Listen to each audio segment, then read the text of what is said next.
Assalamualaikum warahmatullahi wabarakatuh.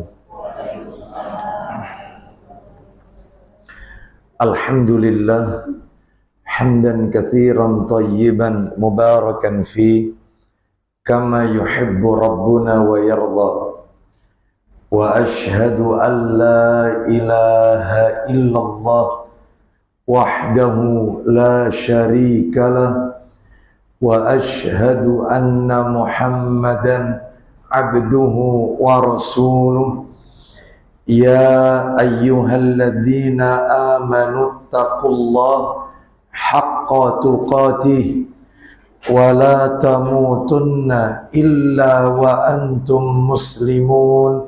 Amma ba'du, fa inna asdaqal hadisi kitabullah wa khairal hadi hadi Muhammadin sallallahu alaihi wasallam wa syarral umuri muhdatsatuha wa kullu muhdatsatin bid'ah wa kullu bid'atin dhalalah wa kullu dhalalatin finnar.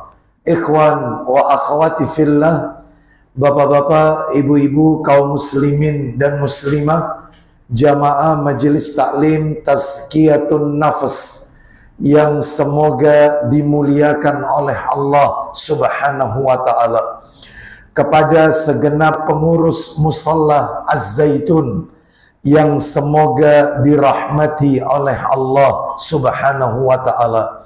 Puji dan syukur tidak henti-hentinya selalu kita panjatkan kepada Allah Tabaraka wa ta'ala atas segala karunia nikmat yang telah Allah berikan kepada kita. Salah satu dari sekian banyak kenikmatan-kenikmatan yang Allah limpahkan kepada kita dan kita rasakan pada sore hari ini adalah Allah Subhanahu wa ta'ala kembali mempertemukan kita di salah satu rumah Allah dari sekian banyak rumah-rumah Allah yang ada di muka bumi ini, yaitu Musalla Az-Zaitun, dalam rangka talabul ilmi, menuntut ilmu. Semoga niat kita, langkah kaki perjalanan kita dari rumah menuju rumah Allah ini, semuanya tercatat di sisi Allah sebagai amalan yang diterima dan diridhoi oleh Allah Subhanahu wa ta'ala. Bapak Ibu kaum muslimin dan muslimah rahimani wa rahimakumullah, sore hari ini seperti biasa, Rabu pekan kedua di Musalla Az-Zaitun, materi kita membahas kitab yang ditulis seorang ulama besar di masanya, yaitu Syekh Al-Imam Abu Abdullah Muhammad bin Ismail bin Ibrahim bin Al-Mughirah bin Bardisbah Al-Ju'fi rahimahullah. Beliau terkenal dengan nama Imam Bukhari karena beliau dilahirkan di Bukhara, Uzbekistan. Bapak Ibu sekalian rahimani wa rahimakumullah, kitab yang kita bahas adalah kitab yang berjudul Al-Adabul Mufrad. Al-Adabul Mufrad. Terakhir menurut catatan saya, kita telah menyelesaikan hadis nomor 3 dan nomor 4. Betul ya? Baik. Hari ini kita mencoba akan membahas hadis yang ke-5 dan hadis yang ke-6. Jika ibu-ibu, bapak-bapak mengikuti kajian kita secara rutin, ternyata kalau kita lihat hadis nomor 1 sampai nomor 4, hadis yang berbicara tentang birrul walidain, berbakti kepada kedua orang tua, yang penekanannya lebih kepada seorang ibu. Jadi hadis pertama sampai ke-4 itu penekanannya ke ibu. Nah, hadis yang nomor 5 dan nomor 6 yang akan kita bahas sore hari ini, penekanannya lebih kepada ayah. Berbuat baik kepada ayah, bakti kepada ayah. Nah, itu ya. Baik. Jadi khusus nomor 5 dan nomor 6. Makanya Imam Bukhari, bagi Bapak Ibu yang sudah punya kitabnya, kitab, minta maaf, bisa ditarik ke sini kitabnya. Kitab Adabul Mufrad, naam, sebagaimana yang ada di depan ini yang nomor 5 dan nomor 6, pembahasannya khusus berbicara tentang bakti kepada ayah. Ya. Bagaimana bunyi hadisnya? Saya akan bacakan hadis yang kelima terlebih dahulu. Baik.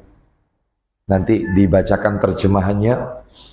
Kita akan bacakan hadis yang kelima dari kitab Adabul Mufrad. Baik. An Abi Hurairah radhiyallahu an qala qila ya Rasulullah man abarru. Silakan dicari di nomor 5, hadis nomor 5. Ah, itu betul dari Abu Hurairah, nama orang yang terakhir. Silakan nomor 5 ya. Hadis nomor 5. Iya, nama orang terakhir Abu Hurairah. Bukan itu, coba bahas sini. Sini. Iya, ini anak tunjukkan. Ini nomor 7 ini. Ya, ini nomor 5 ini. Ini nomor 5. Ya, ini berarti Abu Hurairah radhiyallahu anhu. Baik. Iya. Hadis nomor 5. An Abi Hurairah radhiyallahu anhu qala. Silakan. Dari Abu Hurairah bahwa dia berkata, qila ya Rasulullah man abarru. Silakan. Ada yang bertanya, silakan. Wahai Rasulullah sallallahu alaihi wasallam, kepada siapa aku berbakti? Kepada siapa aku harus berbakti? Qala ummaka. Silakan. Beliau menjawab, ibumu. Ibumu. Qala summa man. Lanjut. Dia bertanya, kemudian siapa? Kemudian siapa lagi, wahai Rasulullah? Qala ummaka. Silakan. Beliau menjawab, ibumu. Berarti sudah 2 kali ya ibu disebut oleh Nabi. Qala summa man. Silakan. Dia bertanya, kemudian siapa? Siapa lagi, wahai Rasulullah? Qala ummaka. Beliau menjawab, ibumu. Berarti sudah 3 kali ya ibu disebut. Qala summa man. Dia bertanya, kemudian siapa? Qala abaka. Beliau menjawab, ayahmu. Baik, ayat disebut yang keempat. 1 sampai 3 disebut ibumu, ibumu, ibumu. Baru kemudian ayahmu. Baik, ini hadis nomor 5. Ayah disebut. Sekarang kita akan masuk hadis nomor 6. Setelah itu nanti kita pelajari pelajaran apa yang bisa kita ambil dari hadis nomor 5 dan nomor 6 dalam kitab Adabul Mufrad ini. Kita dengarkan hadis yang nomor 6. Sama dari Abu Hurairah radhiyallahu an. An Abi Hurairah radhiyallahu an qala. Silakan. Dari Abu Hurairah dia berkata, Ata rajulun nabiyallahi sallallahu alaihi wasallam ma ta'muruni. Silakan. Seseorang datang kepada Nabiullah sallallahu alaihi wasallam lantas berkata, Ya, ada seseorang yang mendatangi Nabi sallallahu alaihi wasallam. Lalu orang itu berkata, ma ta'muruni. Silakan. apa yang engkau perintahkan kepadaku? Wahai Rasulullah, apa yang engkau perintahkan kepadaku? Perintahkanlah kepadaku. Apa itu? Baik. Terus Nabi Sallallahu Alaihi Wasallam bersabda, birru ummaka. Silakan. Beliau menjawab, Ya. berbaktilah kepada ibumu. Berbaktilah kepada ibumu. Summa ada. Silakan. Kemudian orang itu bertanya lagi. Faqala birru ummaka. Silakan. Beliau menjawab, berbaktilah kepada ibumu. Dua kali ya sudah disebut ibu oleh Nabi dalam hadis ini. Summa ada, silakan. Kemudian orang itu bertanya lagi. Faqala birru ummaka, silakan. Beliau menjawab, berbaktilah kepada ibumu. Itu yang ketiga. Ternyata orang ini berkata lagi, summa ada rabi'ah, silakan. Kemudian beliau berkata, jadi pertanyaannya diulang sampai 4 kali. Ya, orang ini bertanya yang keempat kalinya sekarang. Kemudian siapa lagi? Maka Nabi menjawab, birru abaka, silakan. berbaktilah kepada ayahmu. Baik. Tadi hadis nomor 5, ibu disebut berapa kali? 3 kali. Hadis nomor 6, ibu disebut berapa kali? 4 kali. Kan tadi ada kata summa ada rabi'ah. Pertanyaan itu diulang sampai 4 kali. Pertanyaannya sama, yaitu apa perintahmu kepadaku? Nabi tetap mengatakan yaitu ibumu. Lalu yang terakhir Nabi menutup yaitu kelimanya ayahmu. Berarti ibu disebut 4 kali, ayah disebut 1 kali. Selama ini yang kita pelajari, ibu disebut 3 kali lantaran ibu itu mengandung, melahirkan, menyusui. Itulah 3 jasa ibu yang tidak mungkin bisa dilakukan oleh seorang laki-laki, seorang bapak. Ibumu karena dia mengandung, ibumu karena dia melahirkan, ibumu lagi karena dia menyusui. Bapak 1 kali, 3 banding 1. Lah ini barusan kita dengar ibu disebut 4 kali. Memangnya yang keempat itu apa? Sabar, nanti akan kami sampaikan. Sekarang kita masuk penjelasan hadis. Apa yang bisa kita ambil dari 2 hadis tadi? Hadis nomor 5 dan nomor 6 dalam kitab Adabul Mufrad. 1, pelajaran yang pertama ini. Pelajaran yang pertama, di dalam Islam, ayah itu ada 2. Di dalam Islam, ayah itu ada 2 jenis, 2 model, 2 macam. Ya. Ayah itu ada 2. Loh maksudnya? Baik, saya sebutkan. Yang pertama, ayah dari sisi agama. Ayah dari sisi agama. Yang kedua, ayah dari sisi nasab, garis keturunan. Jadi ibu-ibu kalau ditanya ayah itu ada berapa macam, jadi jawabannya jangan ayah kandung, ayah tiri, jangan ya, ayah sambung, bukan. Ayah itu di dalam Islam ada 2 macam. 1, ayah dari sisi agama. Yang kedua, ayah dari sisi nasab, garis keturunan. Baik, sekarang tak jelaskan yang nomor 1 dulu. Ayah dari sisi agama. Maksudnya apa, Ustadz? Ayah dari sisi agama. Siapa bapak kita dari sisi agama? Jawabannya Rasulullah Sallallahu Alaihi Wasallam. Jadi kalau ibu-ibu ditanya siapa ayah ibu-ibu dari sisi agama, langsung dijawab aja Pak, Bu, dijawab Nabi Muhammad Sallallahu Alaihi Wasallam. Itu bapak kita, bapak panjenengan. Dalilnya ada Ustadz, Rasul itu bapak kita, tapi bukan bapak nasab loh ya, bapak dari sisi agama. Di mana dalilnya? Tak kasih dalilnya. Coba dibuka Ibnu Majah, Ibnu Majah. Nomornya 236, Sunan Ibnu Majah 236. Kita dengarkan. Itu nomor cetakan terjemahan Bapak Ibu ya.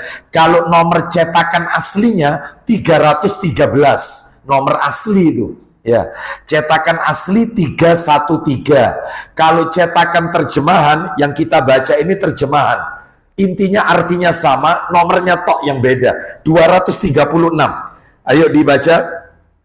Ibnu Majah 236 cetakan terjemahan. Silakan dibaca, dari mana itu? Dari Abu Hurairah, yang berkata. Nah, kita dengarkan ya. Silakan. Rasulullah SAW bersabda, Innama ana lakum. Innama ana lakum mislul walidi liwaladihi. Silakan. sekiranya aku tidak memberatkan umatku. 236. Coba Mbak sini. Oh, mohon maaf. 256. Maaf. 256. Ya, silakan. Abu Hurairah radhiyallahu an. Silakan. Dari Abu Hurairah yang berkata, Ya, 256. Silakan.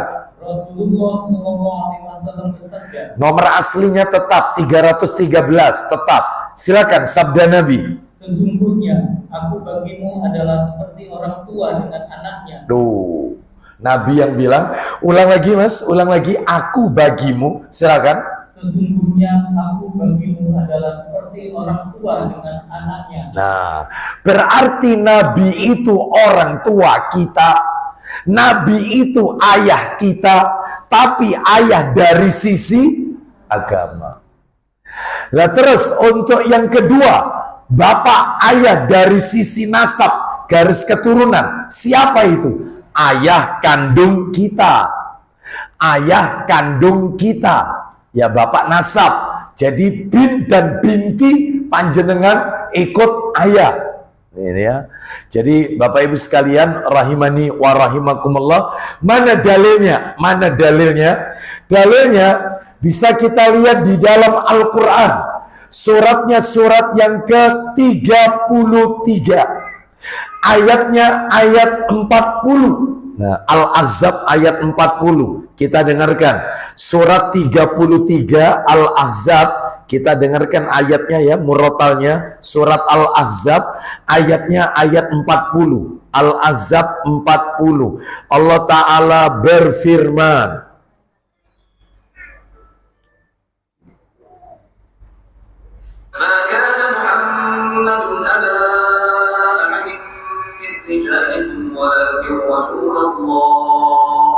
ولكن رسول الله وخاتم النبيين وكان الله بكل شيء عليما.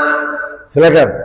Muhammad itu sekali-kali bukanlah bapak dari seorang laki-laki di antara kamu. Ulang lagi kalimatnya. Muhammad itu sekali-kali bukanlah bapak dari seorang laki-laki di antara kamu. baik, seakan-akan Nabi mengajarkan, mohon maaf, seakan-akan Allah Subhanahu wa taala memberitahukan kepada kita bahwasanya Nabi Muhammad sallallahu alaihi wasallam itu bukanlah bapak dari seseorang di antara kamu. Maksudnya bukan bapak nasab, tapi bapak dari sisi agama. Kalau bapak nasab itu orang tua yang melahirkan kita, yang bin dan binti kita melekat pada nama beliau. Ya, makanya Bapak Ibu sekalian, mohon maaf ini. Jadi kalau masih ada di masyarakat kita orang-orang yang meletakkan garis keturunannya bukan pada bapak kandungnya, bintinya atau binnya, bukan bapak kandungnya, itu nggak dapat bau surga. Ancamannya nggak dapat bau surga. Ada dalilnya, ada disebutkan dalam kitab Sahih Targhib wa Tarhib. Sahih Targhib wa Tarhib. Saya nggak bawa kitabnya, kita baca yang ada ini aja, yang saya sudah download ini aja. Sahih Targhib wa Tarhib, jilidnya jilid 4, nomor hadisnya Bapak Ibu sekalian, nomor hadisnya adalah jilidnya jilid 4, nomor hadisnya nomor 1988. 1988. Nih, saya carikan. Jilid 4 1988. Ya. 1988. Ancamannya ada di sini Bapak Ibu sekalian. Makanya nah ini ketemu ini 1988. Silakan dari Abdullah bin Amr. Silakan tinggal geser aja. Dari Abdullah bin Amr bin Al-As radhiyallahu anhuma. Silakan. Dari Abdullah bin Amr radhiyallahu anhu yang menuturkan, Ya, Rasulullah sallallahu alaihi wasallam bersabda, apa isi sabdanya? barang siapa Ya, yang mengaku sebagai seorang anak kepada selain ayahnya, berarti bin dan bintinya tidak diikutkan dengan ayah kandungnya. Lanjut.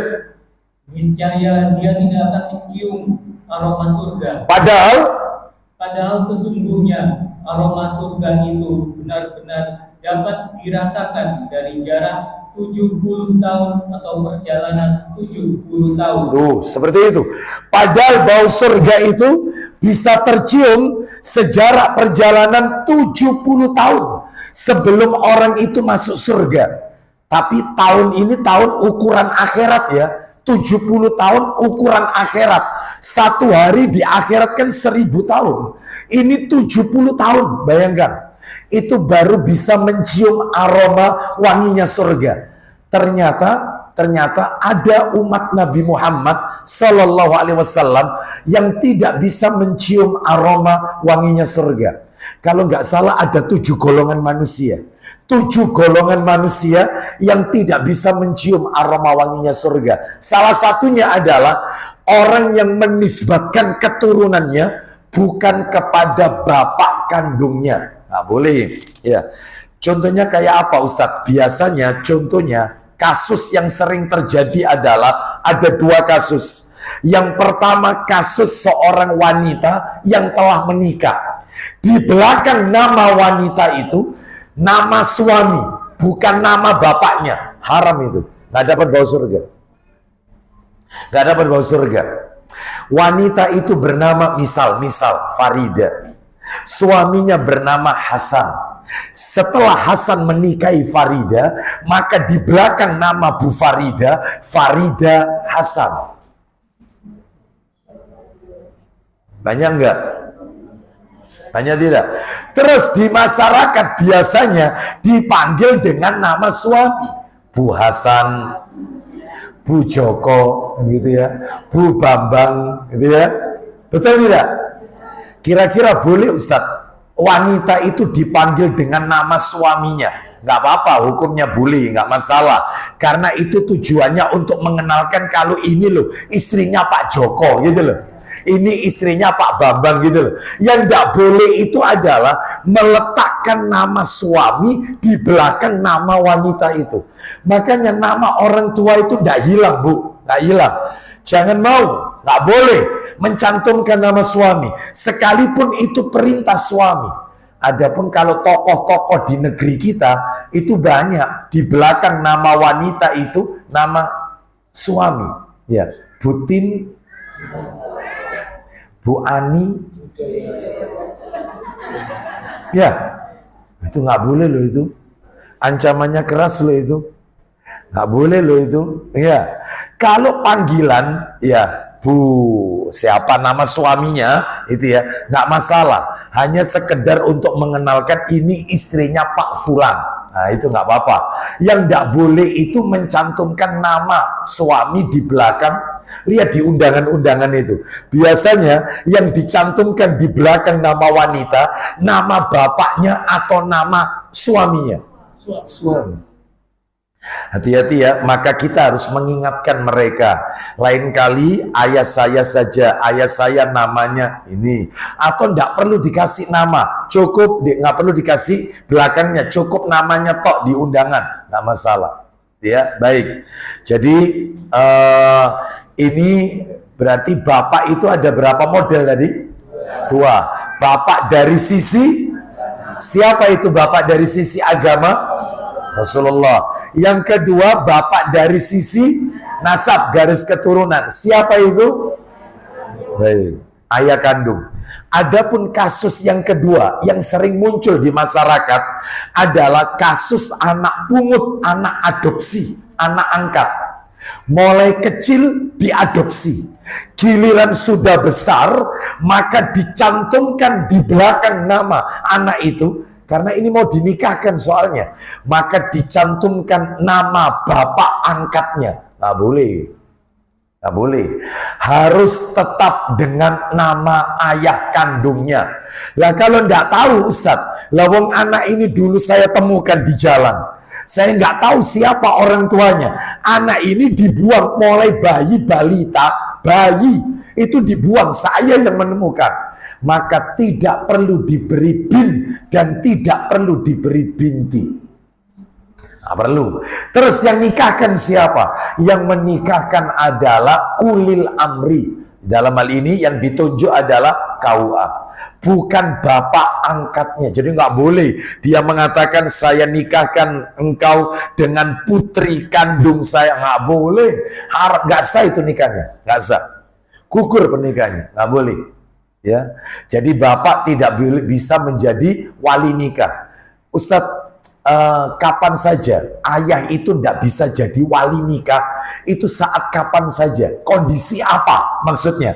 Yang pertama, seorang ayah yang menikahkan anak angkatnya, nggak bisa.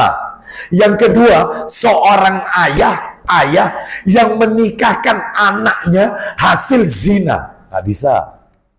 Jadi wanita ini hamil di luar nikah, meskipun si bapak tanggung jawab, karena wanita itu juga dinikahi, ya, dinikahi juga, berarti kan bapak biologis, tapi tetap nggak bisa menikahkan. Karena apa? Karena adanya benih di luar pernikahan. Jadi setelah menikah, anak berikutnya sah kalau mau dinikahkan. Terus nanti kalau meninggal orang tuanya nggak dapat warisan. Anak ini nggak dapat warisan karena anak ini lahir di luar pernikahan. Itulah dampaknya zina. Sampai seperti itu. Kasihan anaknya. Yang ketiga, seorang suami, bapak, nggak bisa nikahkan anaknya. Kenapa? Karena si bapak ini tidak pernah mengerjakan sholat.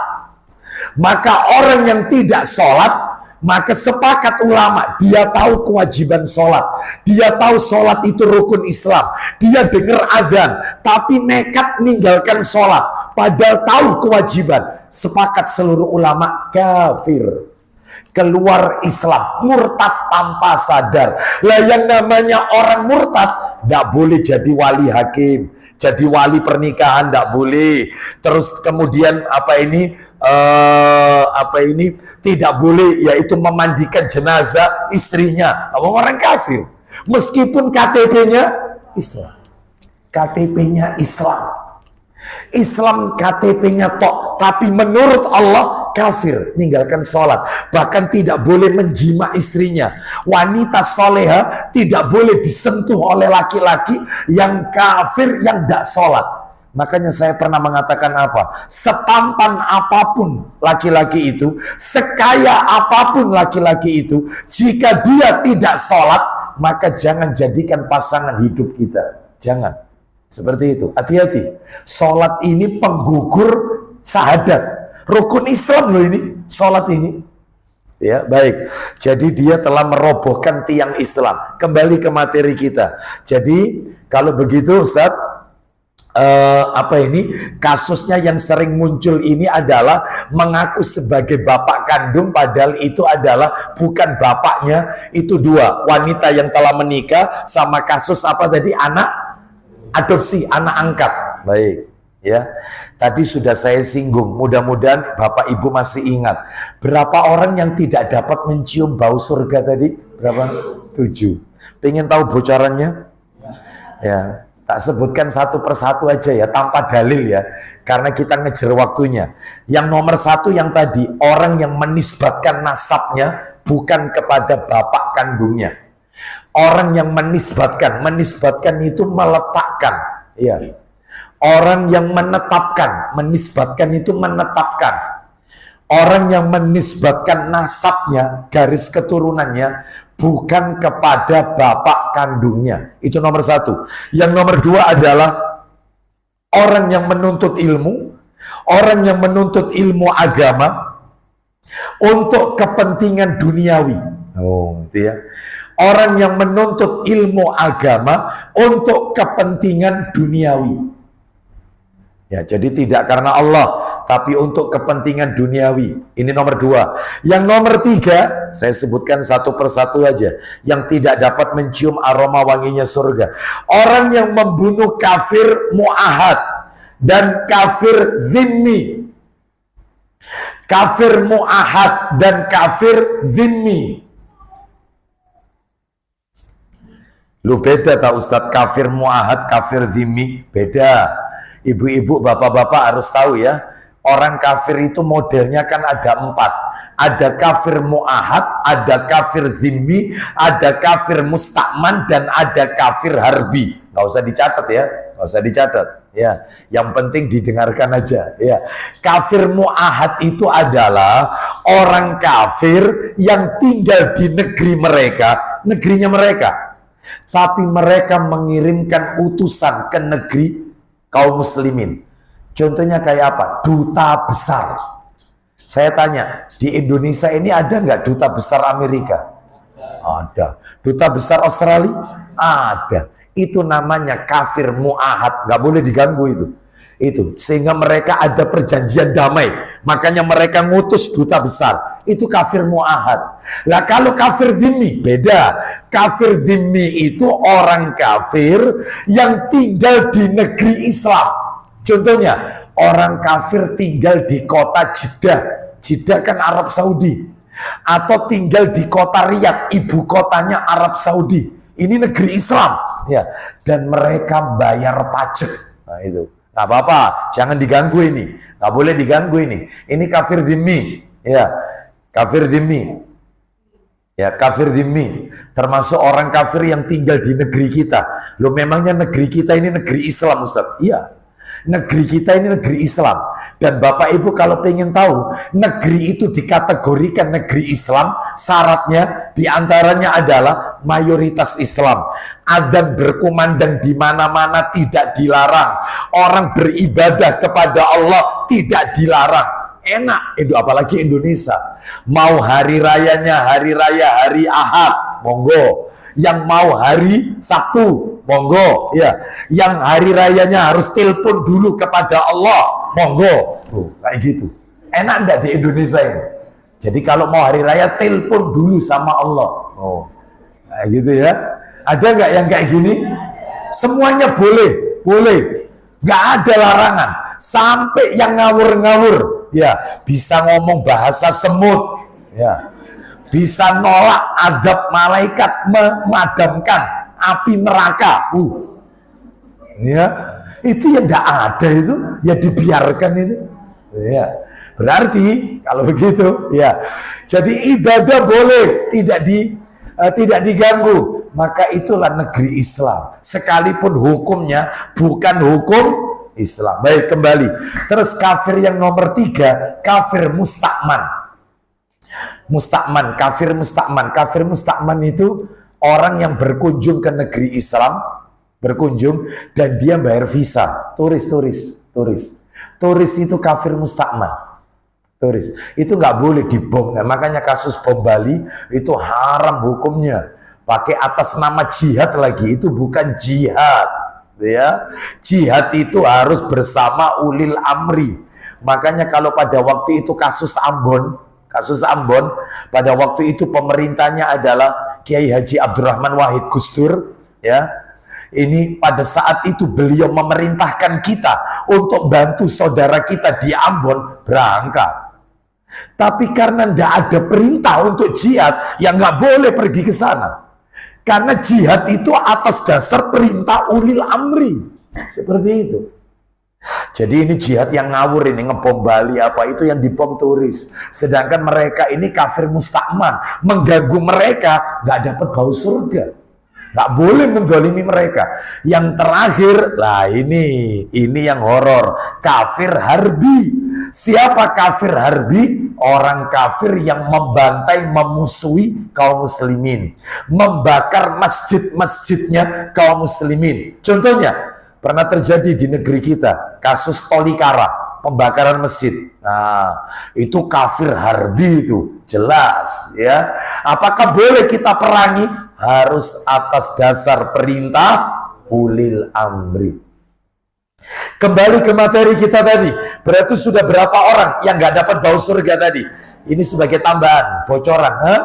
3, ya. Yang keempat yang nggak dapat bau surga adalah orang yang mengecat rambutnya dengan warna hitam, disemir dengan warna hitam.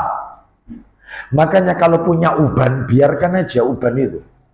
Jangan nyuruh anaknya 1.500, jangan, ya, biarin aja, ya. Ustadz, namanya istri Ustadz, ada uban kelihatan tua atau mungkin tidak cantik dan seterusnya. Apa boleh dengan warna lain? Boleh, dengan henna atau katam, diberi warna kemerahan atau kecoklatan, boleh. Kalau warna lain Ustadz, ada hijau, ada biru, itu supporter bola. Namanya tamsis. Tamsis itu mewarnai rambut macam-macam. Ya, supporter bola itu coklat, kuning, merah, hijau. Nah, itu tamsis namanya. Baik. Jadi yang benar itu adalah bukan disemir tetapi diberikan pacar. Karena kalau semir dikhawatirkan tidak senyawa ketika kita berwudu dengan air wudu. Tapi kalau dengan pacar maka ini masih senyawa dengan air wudu. Ini yang nomor berapa tadi? 4. Nomor 4, orang punya rambut putih, satu rambut putih, jangan banyak-banyak, satu rambut putih, itu diampuni satu dosanya, diberi satu pahala, ya. Terus kemudian diangkat derajatnya, ya, seperti itu, dimuliakan nanti di hari kiamat, masya Allah. Ya, maka semakin banyak rambut putihnya, semakin banyak dosa terampuni, semakin banyak pahala yang Allah berikan. Nah, itu ya. Baik, kita lanjutkan. Yang keberapa? Yang kelima, pemimpin yang mendolimi rakyatnya. Pemimpin yang berbuat zalim kepada rakyatnya. Itu disebutkan oleh Nabi nggak dapat bau surga. Yang keenam, wanita yang meminta cerai tanpa sebab yang dibenarkan oleh syariat. Wanita yang minta cerai tanpa sebab yang dibenarkan oleh syariat. Ini nggak boleh. Ya, minta cerai kecuali kalau sebabnya itu dibenarkan. Ya, contohnya yaitu tadi misalnya murtad tambah dia pindah agama murtad. Awalnya nikahnya Islam, tiba-tiba dia punya anak lalu pindah ke agama asalnya, maka ini gugur pernikahannya, nggak boleh disentuh, haram. Ya, kalau punya anak maka tentunya anak hasil dari di luar pernikahan yang sah. Baik. Terus kemudian yang nomor apa ini? Di antaranya lagi adalah sebab yang lain. Wanita dibenarkan menuntut cerai adalah suaminya tidak sholat, suaminya KDRT, ya, atau suaminya melakukan perbuatan maksiat, ya, judi, ya, khomer, ya, judi, tapi nggak dibakar, nggak dibakar, nggak boleh, ya. Jadi ini boleh, ya, artinya menuntut cerai, boleh menuntut cerai. Dan sebab yang lain. Lah kalau karena sebabnya menikah lagi suaminya, kau pilih aku atau dia, apakah dibenarkan? Maka tidak dibenarkan, ibu-ibu sekalian, ya. Itu bukan alasan yang dibenarkan oleh syariat, bukan, ya. Baik. Sekarang nomor berapa? 7. Kok bisa ngasih pilihan, ya. Nomor 7, wanita yang berpakaian tapi seperti bertelanjang. Berpakaian tapi seperti bertelanjang, mungkin karena pakaiannya terlalu minim, terlalu tipis atau tembus pandang, atau mungkin karena pakaiannya membuka sedikit auratnya. Nah, seperti itu, ya. Maka ini orang-orang yang tidak dapat mencium aroma wanginya surga. Baik, kembali ke materi kita. Pelajaran yang pertama. Bapak itu ada dua macam, dari sisi agama dan dari sisi nasab. Begitu juga ibu. Nah, ini. Ibu itu juga ada dua model, dua macam. Ibu dari sisi nasab, ibu dari sisi agama dulu, dan ibu dari sisi nasab atau garis keturunan. Ya, ibu itu ada dua. Ya, ada ibu dari sisi agama, ada ibu biologis. Nah, gitu aja. Ibu biologis, ibu yang melahirkan kita berarti. Kalau dari sisi agama, ayo siapa yang tahu?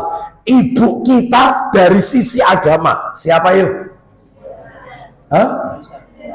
Istri-istri Rasulullah Sallallahu Alaihi Wasallam yang disebut dengan Ummul Mukminin, ibunya orang-orang yang beriman. Ya, jadi Aisyah, ya apa ini Khadijah, Aisyah, ya, dan apa ini Ummu Salamah, Hafsah dan seterusnya, Juwairiyah, ya, terus Ummu Habibah, ya, Sofia, Zainab binti Jaksi, Zainab binti Huzaimah. Ini semua adalah ibu-ibu kita. Ya. Dalilnya mana? Dalil Quran surat 33 ayat 6. Ayo kita dengarkan. Ibu dari sisi agama. Surat 33 Al-Ahzab ayatnya ayat 6. Kita dengarkan. Allah Ta'ala berfirman. Al-Ahzab ayat 6. Ibu dari sisi agama.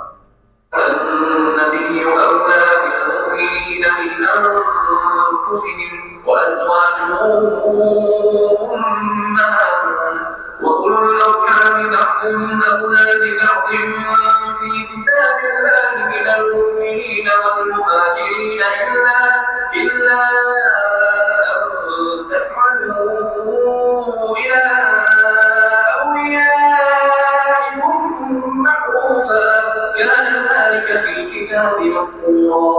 Silakan. Nabi itu hendaknya lebih utama bagi orang-orang mukmin Dibanding. dari diri mereka sendiri. Lanjut. Dan istri-istrinya adalah ibu-ibu mereka. Makanya tidak boleh menikahi istri-istri Rasulullah Sallallahu Alaihi Wasallam karena kedudukan mereka seperti ibu kandung kita.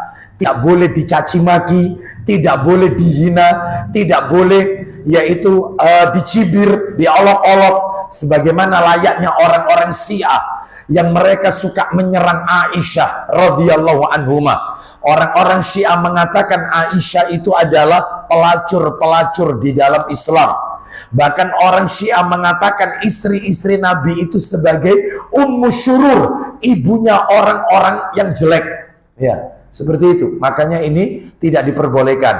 Kita sebagai ahlus sunnati wal jamaah harus memuliakan mereka, menghormati mereka. Bahkan Bapak Ibu, mohon maaf, kalau Bapak Ibu sholat, tolong kalau baca sholawat, jangan terus-terusan hanya membaca Allahumma sholli ala Muhammad wa ala ali Muhammad kama shollaita ala Ibrahim wa ala ali Ibrahim. Ada lafaz yang lain mendoakan istri-istri Nabi. Begini bunyinya yang Nabi ajarkan dalam riwayat Bukhari. Bunyi sholawatnya, Allahumma sholli ala Muhammad wa ala ali Muhammad wa azwajihi wa dzurriyyatihi kama shollaita ala ali Ibrahim innaka Hamidum Majid. Ya Allah, berikanlah rahmat kepada Nabi Muhammad dan keluarganya, istri-istrinya dan anak keturunannya. Doakan. Jadi bukan terus-terusan Allahumma sholli ala Muhammad wa ala ali Muhammad kama shollaita. Doakan istri-istri Nabi. Wa azwajihi. Nanti yang kamu apa ini? Wa barik juga begitu. Wa barik ala Muhammad wa azwajihi wa dzurriyyatihi. Jadi kalau yang tadi Allahumma sholli ala Muhammad wa azwajihi wa dzurriyyatihi kama shollaita ala ali Ibrahim wa barik ala Muhammad wa azwajihi wa dzurriyyatihi kama barakta ala ali Ibrahim innaka Hamidum Majid. Doakan istri-istrinya dan anak keturunannya. Memangnya anak keturunannya Nabi itu ada, Ustadz? Ada. Yang paling terakhir, anak cucu Rasul terakhir akan muncul di akhir zaman adalah Imam Mahdi. Imam Mahdi. Yang nama aslinya Imam Mahdi seperti nama Nabi kita, Muhammad. Nama bapaknya Imam Mahdi seperti nama bapak Nabi kita, Abdullah. Sama. Itu ya. Dan nanti akan muncul saat Nabi Isa alaihissalam turun di akhir zaman, Imam Mahdi ini. Baik, itu dari jalur siapa? Kalau versinya kalau versi Ahlus Sunnah wal Jamaah, Imam Mahdi itu dari jalur Hasan. Sedangkan kalau versi Syiah, Imam Mahdi itu dari jalur Husain. Nah, itu ya. Yang benar dari jalur Hasan. Jadi anaknya Ali bin Abi Thalib radhiyallahu anhu itu kan dua, Hasan dan Husain. Lah Imam Mahdi ini kalau ditarik lurus ketemunya di Hasan, gitu ya. Baik. Orang Syiah mengatakan Husain karena orang Syiah mengkultuskan Husain, ya. Jadi nggak kaget, ya, nggak kaget.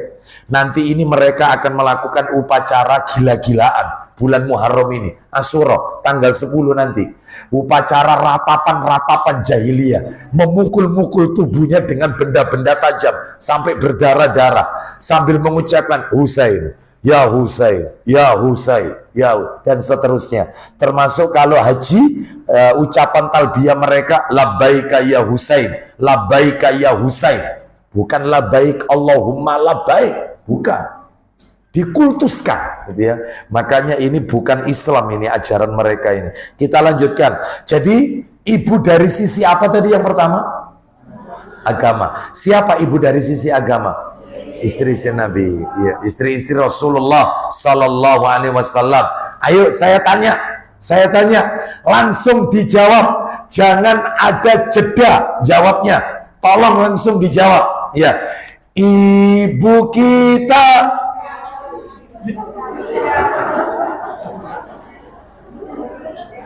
Jawab, siapa ibu Anda? Ibu kita Khadijah, Aisyah, Ummu Salamah, Hafsah, Sofia. Itu yang benar. Ayo, gak apa-apa, ini viral, gak apa-apa. Wah, memang jelas ayatnya Ummul Mukminin, ibunya orang-orang beriman, itu ibu kita. Ya, itu. Baik, kita lanjutkan. Ibu kita itu yang menutup aurat pakai jilbab, bukan yang nggak pakai jilbab. Iya, betul ya? Baik. Ya. Ibu kita adalah Ummul Mukminin. Ya. Baik, adapun ibu yang nomor 2, ibu biologis yang melahirkan kita. Di mana dalilnya? Surat 58 ayatnya ayat 2. Surat Al-Mujadilah ayat 2. Surat 58 ayat 2. Al-Mujadilah. Al-Mujadilah ayatnya ayat 2. Allah Ta'ala berfirman, Alladzina yuzahiruna minkum min nisa'ihim ma hunna ummahatihim in ummahatuhum illa allati waladahum wa innahum la yaquluna munkaran min al-qawli wa zura wa inna Allaha la'afuwwun ghafur. Ya, silakan. Surat 58 Al-Mujadilah ayat 2. Silakan. Orang-orang yang berzina istrinya di antara kamu menganggap istrinya sebagai ibunya. Baik, nggak boleh, Bapak Ibu sekalian ya. Zihar ini hati-hati. Orang yang menzihar istrinya ini nanti bisa jatuh talak nanti, nggak boleh. Jadi orang yang menganggap istrinya layaknya seperti ibunya. Contoh, seorang suami berkata kepada istrinya, aku kalau lihat kamu, mulai jalanmu, cara ngomongmu, ya, itu persis kayak ibuku. Wah, bahaya. Bahaya ini. Zihar, jatuh talak itu, hati-hati. Hati-hati, itu hati-hati, besar itu dampaknya, hati-hati. Ya, karena apa? Karena tidak boleh. Tapi kalau panggilan Ustadz, dia manggil ibu kandungnya mama, dia manggil istrinya juga mama. Ada ndak yang kayak gini? Ya, ya. Dia manggil ibunya bunda, dia manggil istrinya beb. Dia manggil istrinya itu bunda juga. Bun, ada nggak suami manggil istrinya gitu? Loh, terus kok sama? Nggak apa-apa kalau masalah panggilan, nggak masalah ya. Ya, satunya manggil mama sama orang tua kandungnya, manggil istrinya juga manggil ma. Nah, itu juga nggak masalah. Cuman ini menyerupakan semua, ya. Mulai dari fisiknya. Aku kalau lihat kamu, cara jalanmu, cara ngomongmu, ya, itu persis kayak mama. Ya, nggak boleh ya, hindari. Baik, kita lanjutkan. Sekarang pelajaran nomor 2. Pelajaran nomor 1 sudah ya. Bapak dan ibu dari sisi agama dan dari sisi apa tadi? Biologis. Sudah kelar ya? Nomor 2 sekarang. Nomor 2. Kenapa ada bab khusus tentang bakti kepada ayah? Oh, ini. Kenapa ada bab khusus tentang bakti kepada ayah? Kenapa? Kan jelas, bakti itu porsinya yang banyak itu kepada siapa? Ibumu. Sampai ada yang tadi 4 kali, ibumu. Wih. Baru kemudian ayahmu. Kenapa kok Imam Bukhari memberikan judul khusus, bab khusus bakti kepada ayah? Jawabannya sekarang. Agar kita tidak melupakan jasa ayah. Agar kita tidak melupakan jasa ayah. Pak, Bu, maaf ya, maaf. Saya jelaskan sekarang, nggak usah dicatat. Sebagaimana ibu punya jasa, bapak itu juga punya jasa. Seperti itu. Ya. Memang kalau kita lihat tadi 3:1, bahkan 4:1. Namun bukan berarti bapak itu tidak punya jasa.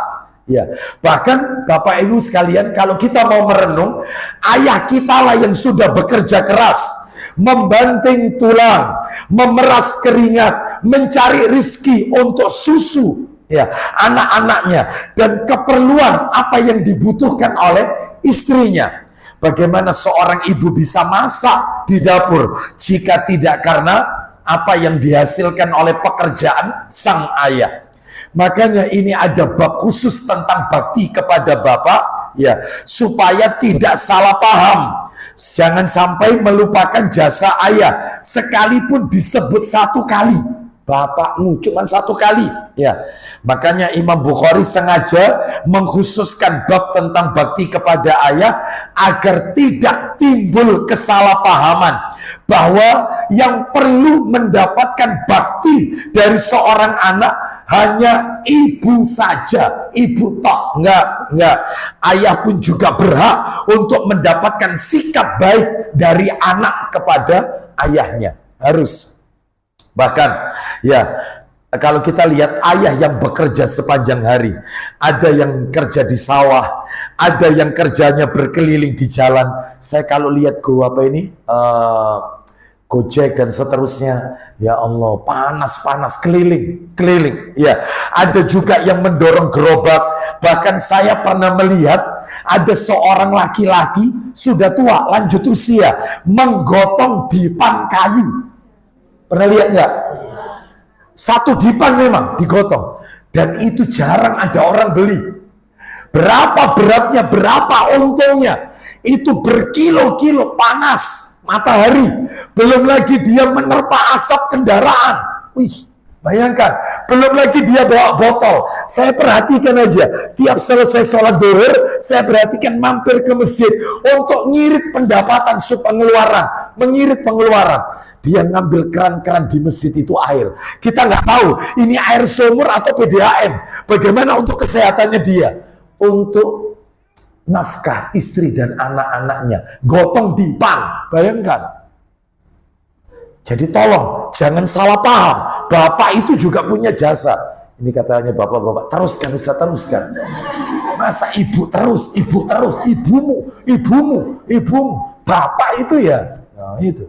Makanya sampai ada bab khusus bakti kepada ayah. Ya, jangan lupakan jasa ayah. Ya, kalaupun mohon maaf, kalaupun ada yang beli, Ya, orang-orang yang bekerja berat seperti ini, berapa keuntungannya? Bahkan terkadang mereka sudah tidak memperhatikan kondisi badannya. Pada saat masjid kami Nurus Sunnah, ya ada di mana ini Bangah, ya Kafling Polda, itu mengadakan acara kurban, baksos kurban ya, tiap tahun kurban di sana di daerah Desa Baledono, ya. Itu saya lihat kalau sudah pagi, saya lihat karena kurban dilaksanakan jam 7. Itu kita sempat jalan-jalan ke Pasar Bromo, kita lihat bapak-bapak itu mulai dari bawah naik ke atas dia. Wih, ini mikul sayur-sayuran. Iya. Sayur-sayuran. Ini bukan naik kendaraan pickup loh, ini jalan. Masya Allah, berkilo-kilo begini jalannya. Bromo ini berkilo-kilo hanya untuk sesuap nasi. Bayangkan, maka jangan lupakan jasa seorang ayah yang sudah memeras keringat, banting tulang untuk keluarganya. Baik, itu yang nomor 2. Nomor 2. Yang nomor 3 sekarang penjelasan nomor 3. Nomor 3. Di dalam hadis nomor 6 tadi, ibu disebut berapa kali tadi? 4 kali. Sedangkan ayah 1 kali. Ya. Terus kalau 4 kali, apa saja ibu itu jasanya? Kok disebut 4:1? Yang pertama, ibu itu mengandung. 1. Yang kedua, melahirkan. Yang ketiga, menyusui. Ya. Yang keempat, yang menjaga kita saat kita sakit dan rewel. Ayo, jujur, ya, ketika anak rewel, anak sakit, yang tidak bisa tidur itu bapaknya atau ibunya. Oh, ini loh Pak. Ya, apa kalah, jenengan sudah kalah, sudah ya. Ibu, ya makanya 4:1. Ya, bahkan itu digendong semalaman. Padahal mulai pagi sampai sore, ya capek ngurusi rumah tangga, ya nyuci, ya masak, macam ya ngurusi anak. Malam masih rewel. Itu semalam tidak tidur. Masya Allah. Enggak usah semuanya pembantu, oh ya lain soal. Ya, lain soal. Ya, sekarang ini wanita zaman sekarang ini pekerjaannya itu tidak seperti wanita sekarang kan dikit-dikit pembantu, babysitter, ya itu belum punya anak sudah punya pembantu, bayangkan sampai seperti itu, ya. Kalau dulu, dilakoni sendiri itu, ya. Kalau dulu, wallahu a'lam bishawab. Ya baik, sekarang kita lanjutkan yang nomor berapa? 4 terakhir, nomor 4 terakhir. Yang nomor 4 adalah pada hadis nomor 6, Rasulullah Sallallahu Alaihi Wasallam diminta untuk memberikan nasihat.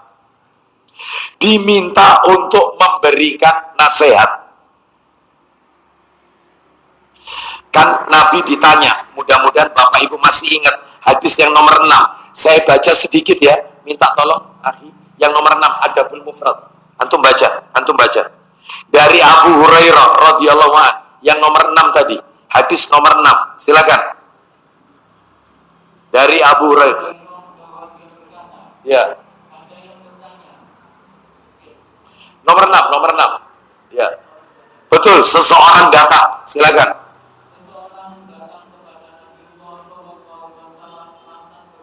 Iya. Nah, berarti kan dia minta dinasehati. Maka kalau ada orang meminta kepada kita, lah ini pelajarannya nomor 4 ini. Jika ada orang yang meminta kepada kita nasihat, maka berikanlah dia nasihat. Berikan dia nasihat. Ya. Berikan dia nasihat. Jadi kalau datang saudara kita kepada kita mengeluh sambatan, Ya, gimana Bu ya, anak saya itu kok begini ya, kok begini ya. Menurut panjenengan saya ini harus ngapain sebagai seorang ibu atau orang tua? Apa yang harus saya lakukan untuk anak saya? Maka Anda berikan nasihat semampu Anda. Makanya saya tambahkan di sini ada 10 adab memberikan nasihat. 10 adab memberikan nasihat. Jadi panjenengan kalau mau ngasih nasihat orang, tolong perhatikan 10 hal ini. 10 etika kalau mau ngasih nasihat orang. 10 etika. Yang pertama, niatkan ikhlas karena Allah. Niatkan ikhlas karena Allah. Jangan ada tendensi ingin dipuji orang. Jangan ada tendensi kepingin disebut ustazah atau ustaz, orang alim. Jangan. Niatkan ikhlas karena Allah. Itu nomor 1. Kalau ingin ngasih nasihat orang. Ya. Nomor dua. Jika memberikan nasihat, kembalikan kepada Al-Quran dan Sunnah Nabi. Kembalikan. Jadi kalau mau menasihati orang, kembalikan kepada Al-Quran dan hadis Nabi. Contoh ini ya. Contoh. Ada seorang orang tua berkata, ya, anak saya itu loh kalau disuruh sholat kok susah setengah mati ya. Itu makanya saya itu karena seringkali kalau memerintahkan sholat itu teriak-teriak sampai saya sendiri tidak enak sama tetangga. Makanya wis terserah kamu nak, kamu sholat ya dosane dipe awakmu dewe, sehingga tak biarkan. Kalau menurut panjenengan gimana? Sampaikan ibu-ibu. Bahwasanya yang pernah saya dengar Bu, dalam Al-Quran sholat itu wajib, hukumnya sholat itu wajib. Terus bahkan Nabi mengajarkan, ajarkan anakmu sholat umur 7 tahun. Kalau umur 10 tahun tidak sholat, maka pukullah anak itu. Boleh Bu, dipukul, tapi pemukulannya tidak boleh menimbulkan bekas atau rasa sakit. Hanya sekedar mengingatkan. Dan orang tua harus sabar ketika mengingatkan. Itu perintahnya Allah dalam Al-Quran. Maka kalau ngasih nasihat, kembalikan ke Quran, ke hadis. Jadi ilmu yang selama ini panjenengan dapat di majelis taklim, itu bekal Anda untuk nasihati orang. Nah, itu ya. Baik. Itu nomor 2. Nomor 3. Ya. Nomor 3, adabnya ini. Yang nomor 3 adalah ikuti tahapan dalam memberikan nasihat atau amar ma'ruf nahi mungkar. Ikuti tahapan dalam memberikan nasihat atau amar ma'ruf nahi mungkar. Ya. Contohnya Ustadz, gini Bapak Ibu, tahapannya. Tahapan pertama itu kalau mau amar ma'ruf nahi mungkar, ngasih nasihat, itu dengan tangan. Tangan itu simbol kekuasaan. Makanya dalam hal ini, dalam rumah tangga, yang punya power itu bapak, biasanya bapak. Maka bapak kalau sudah ngasih nasihat, biasanya anaknya lebih nurut ketimbang sama mamanya. Betul atau tidak? Saya kan pernah nyampaikan ya kepada ibu-ibu, wanita itu, seorang ibu itu energinya sudah terkuras. Terkuras apa? Hamil 9 bulan, melahirkan pilihan hidup dengan mati. Bahkan kalau dokternya berkata ini harus pilih salah satu antara orang tua ibunya atau janinnya, pasti ibunya akan berkata selamatkan anak saya sekalipun saya nyawa taruhannya. Itu bayangkan, energi melahirkan, energi menyusui, bayangkan, energi mengandung, bayangkan, itu 9 bulan. Bayangkan berat anak 3 kilo, dibawa kemana-mana, tidur di bawah, miring ke kanan, bawa, jalan kemana-mana, bawa, berat loh itu, sehingga kondisinya lemas. Makanya karena lemas, karena sudah habis energinya, potensi untuk dikurang ajari anak lebih besar daripada anak kurang ajar sama bapaknya. Anak kalau sama bapaknya lebih takut, apalagi bapaknya. Terus, udah. Karena energinya besar, ibunya sudah dikuras entek-entekan ini. apalagi punya anak 3, punya anak 4, entek sudah. Sehingga mulut mamanya lebih sering gak didengarkan. Maka kalau ingin ngasih nasihat, power, ibunya bilang, tuturun anakmu. Ya, itu. Nek aku gak di rumah, no. Ya, tolong kamu kasih nasihat itu. Ya, mulai sekarang, papa ngomong, ini gini. Ya, nurut sama mama. Iya, Pak. Ya. Coba kalau mamanya, mama nggak nasihat, wah mama ini anu. Betul tidak? Terjadi tidak? Iya. Jadi ini menunjukkan tahapannya adalah power dulu, power. Suami juga begitu, Bu. Mohon maaf, suami ketika sulit dinasehati, terutama suami yang egois, suami yang sering meninggalkan sholat, ya apa caranya ya supaya dia ini rajin sholat? Cara pertama, siapa yang paling ditakuti oleh suami dari keluarganya? Ternyata yang ditakuti oleh suami ini pamannya. Itu. Maka pamannya telepon, paman, mbok mampir ke rumah paman. Iya, nginep ke rumah saya. Itu, suruh nginep. Itu kalau pamannya datang, 5 waktu. Allah. Power. Pakai power. Siapa yang ditakuti? Itu begitu. Di masyarakat ada anak-anak muda, ini tak tuturi, resikonya dia akan ngelawan saya. Lebih baik lapor RT. Pak RT, ini anak-anak muda ini. RT nggak kena RW nggak kena langsung lurah. Pak Lurah, ini di kampung saya RT sekian, RW sekian, anak muda. Pakai power. Itu pertama. Kalau power nggak kena, yang kedua adalah, tapi ada ibu-ibu itu sebagai power itu ada. Ya, Power Ranger, ya. Ada enggak? Oh, itu ibu-ibu ya. Ada wanita itu sampai suaminya masuk rumah kayak kena Parkinson. Ya. Masya Allah, ya. Power ini, ya. Diatur semua, ya. Diatur sampai suaminya enggak punya pilihan, ya. Sampai mau pergi, aku engkau taklim kayak kelambi apa ya. Tapi abang, ya, merah seperti itu. Koyo kelambi abang wis beladus, wis itu gak pakein. Kudu, kasihan, miskin ini. Jenggotnya tumbuh putih sebelum waktunya. Miskin, kasihan. Saya sarankan nikah lagi, Itu ya, Bapak Ibu sekalian. Apalagi istrinya rajin taklim. Ya. Rajin taklim dikit-dikit dalil, ya. Dikit-dikit dalil. Suaminya mau makan aja, mau ngambil, iki ono dalile, ya. Karena dalile, ya. Mau ngapain tanya sama istrinya, ya Allah, ya. Jadi ada istri itu yang power, nggak apa-apa. Artinya pakai power dalam rangka memberikan nasihat lo ya, nasihat. Kalau memang dipandang itu tidak benar, nggak apa-apa. Kalau nggak mempan, pakai tahapan kedua dengan apa? Lisan. Tugas saya kepada Bapak Ibu sekarang, ini ceramah kan, kajian, ini lisan, amar ma'ruf nahi mungkar. Bagaimana anak sama bapaknya, bagaimana anak sama ibunya, ini lisan. Ya, lisan. Ya. Termasuk khutbah Jumat, itu lisan. Sedangkan nomor 3, kalau lisan tidak bisa, yang ketiga adalah dengan hati. Maksudnya dengan hati, didoakan. Jadi mendoakannya. Makanya ibu-ibu kalau ada orang melakukan kemungkaran, ingatkan dia. Ternyata diingatkan tidak mempan, doakan dia supaya dapat hidayah. Gak usah debat. Sampaikan kalau Allah, kalau Rasul, ternyata diterima, alhamdulillah. Ternyata ditolak, maka doakan dia supaya dapat hidayah. Gak usah debat.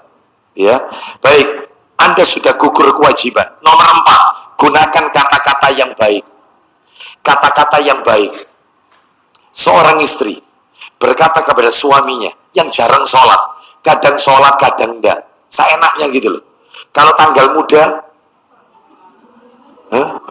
ya Pak, sholat apa enggak sholat?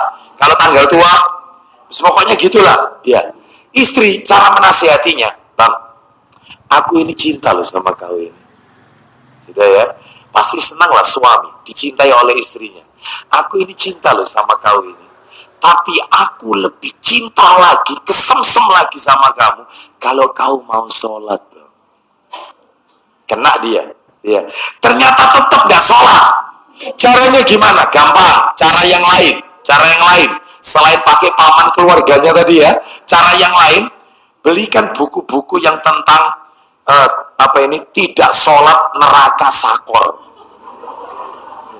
Jangan langsung dikasihkan, jangan. Taruhlah di tempat di mana dia sering ngambil barangnya, kunci kontaknya ditaruh di situ, buku itu taruh di sampingnya. Tuh. Dia ngambil bajunya, taruh buku itu di sampingnya. Setiap ngambil kunci, neraka sakor bagi yang tidak sholat. Mau ngambil neraka sakor. Ya, pokoknya taruh di tempat di mana biasa dia nyimpan barangnya. Mudah-mudahan dengan dia baca itu dapat hidayah dari Allah Azza wa Jalla. Ternyata nggak mempan juga. Doakan, ya Allah berikan hidayah kepada suamiku. Ternyata tetap selesai, nggak bisa dipertahankan karena dia tidak sholat. Kenapa? Hah? Kok ganti suami? Gak bisa dipertahankan ya. Yang sekarang nomor berapa? 5. Saya tanya, sebelum tak sebutkan nomor 5, minta tolong ya akhi, dibuka Al-Qur'annya surat Toha ayat 44. Surat nomor 20 Toha, surat Toha itu surat nomor berapa? 20. Ayatnya ayat yang ke-44. 44. Ya. Silakan. Maka berbicaralah kamu berdua Kepadanya Fir'aun. Ada nggak dalam kurung Fir'aun? Ada ya? Ada. Nggak apa-apa, dibaca mulai 42 dibaca sampai 44 supaya tahu siapa dua orang ini dan siapa yang dimaksud untuk didakwai. Silakan mulai 42. Pergilah engkau, silakan.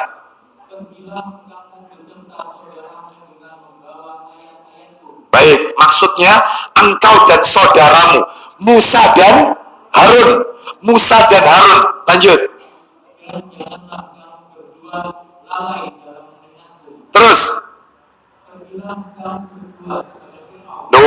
Kepada Fir'aun, Musa dan Nabi Harun alaihi wassalam. Lanjut. Ayat 44-nya, itu intinya. Silakan. Fir'aun mudah-mudahan dia sadar atau takut. Bapak Ibu sekalian, sama Fir'aun rajanya kekafiran loh ini, ngaku Tuhan, disuruh berkata yang apa? Maka kalau ingin menasihati ulil amri kita, jangan turun ke jalan, gak usah demo, ya, lombok mahal demo, ya, terus kemudian dijelek-jelekkan di media sosial, ujaran kebencian, nggak boleh. Fir'aun disuruh mendakwai dengan lemah lembut.